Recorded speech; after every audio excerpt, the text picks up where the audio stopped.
My sister looked me in the eye and said, "You can cry later. This day belongs to me," while stealing my wedding venue and date. But she had no idea who my fiancé really was, and the truth destroyed her entirely. "You don't mind rescheduling, right? It's just a small wedding. Mine's going to be a real event." That was the exact sentence my younger sister Talia said to me 3 weeks before my wedding after she stole my venue, my date, and the last bit of respect I had left for my family. My name is Nora Sinclair. I'm 35, a professor of visual arts at a small liberal arts college in Portland. I'm not flashy. I don't chase trends, and I certainly don't have thousands of followers hanging on my every filtered selfie. That's Talia's world. She's 28, a beauty and lifestyle influencer, whatever that really means these days. My parents adore her. Always have. I'm the quiet one. The one who chose stability over ambition. Their words, not mine. I got engaged last fall to Julian, an architectural designer I met at a guest lecture. He was kind, soft-spoken, and saw value in things others overlooked, like me. We fell in love over black coffee, sketchbooks, and long rainy walks along the Willamette River. When we decided to get married, I didn't want anything extravagant. I chose a local art gallery that hosts intimate weddings. It was the place Julian first told me he loved me. The gallery was small but meaningful. And we booked it over a year in advance for May 20th at 3 p.m. Everything was planned, the invites were sent, the florist, the caterer, even my dress, custom made by a former student. It was going to be our day. And then Talia called. She said she had big news and insisted we have a family dinner at our parents' house. I should have known something was off the moment I walked in and saw champagne already popped. Talia was glowing, practically bouncing in her seat. My parents beamed at her like she had just announced world peace. "I'm getting married," she squealed. "To Aiden. That's her boyfriend of 6 months, a flashy advertising exec with perfect teeth and a Porsche parks like it's a personality." "That's fast," I managed to say, trying to hide my confusion. "Oh, and guess what? We're getting married on May 20th. Isn't that crazy?" I froze. "What do you mean, the 20th? I asked slowly. "That's my wedding day." Talia giggled like I had told a joke. "I know, but you didn't copyright the date, Nora. Besides, you can reschedule, right? Your wedding's just small. Ours is going to be huge. We booked the Armitage Hotel. Aiden's uncle pulled strings to get us the ballroom.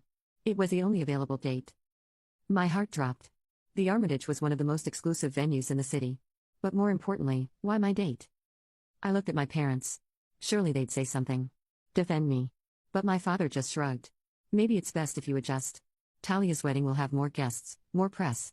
It's better for the family." "Press?" My mom chimed in too. "Nora, don't be difficult. Your ceremony is more personal.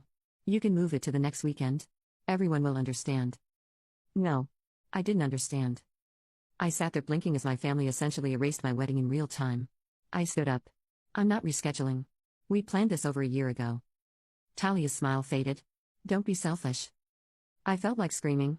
Instead, I just grabbed my bag and walked out the door, my mother calling after me, "Think about what's best for the family."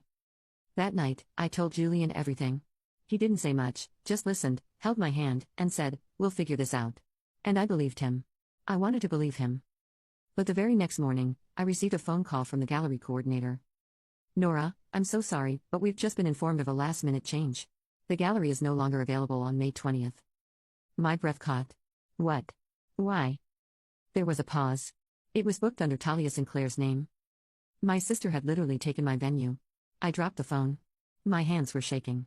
I felt like the world tilted sideways, and I was the only one falling. That was the moment I realized, this wasn't just a coincidence. Talia wasn't just taking my date. She was trying to erase me. But she had no idea who Julian really was, and what we were about to do next. I stood in the middle of our tiny kitchen, gripping the edge of the counter like it was the only thing keeping me upright. The words from the gallery coordinator still echoed in my ears. It was booked under Talia Sinclair's name. She hadn't just stolen my date. She had taken the exact venue Julian and I had poured our hearts into. The place where we first met. The place I envisioned walking down the aisle, surrounded by people who knew our story. And she took it like it was nothing. Julian walked in with 2 coffees but paused the moment he saw my face. I didn't have to say a word. "She took the gallery," I said, my voice barely a whisper. Julian set the cups down and crossed the room in 2 steps. "We'll find another place," he said gently. "No," I replied. "You don't get it. This wasn't about logistics. This was personal." She waited until everything was set. Then she made her move. I knew Talia. Her smile was sweet but hollow. And behind it lived a need to be the center of everything. She wasn't satisfied unless the spotlight burned bright and everyone else disappeared into shadow. And in our family, that spotlight was hers by birthright. When I told my parents about what had happened, their reaction was exactly what I expected. Well, maybe you should have finalized the deposit earlier, Dad said dismissively. I did. She outbid me. Mom didn't even pretend to be sorry. It's just a venue, Nora. It's not worth causing drama between sisters. Be the bigger person. The bigger person. Always me. Always the quiet one. The mature one. The one who bent so others could shine. Except this time, something in me snapped. I stopped answering Talia's texts. I blocked her on Instagram.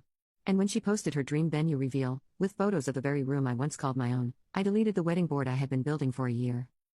I went to Julian and told him, I don't want to do this anymore. He looked up from his sketch pad. Do what? Pretend like everything's fine. Pretend like I can just smile through it while they erase me. Julian didn't say anything for a long time. He simply closed his sketch pad, stood up, and reached for his phone. Come with me, he said. We drove for almost an hour in silence. I didn't ask where we were going. I think part of me didn't care. I was so exhausted, mentally, emotionally, like my heart had been scooped out and left somewhere on the gallery floor.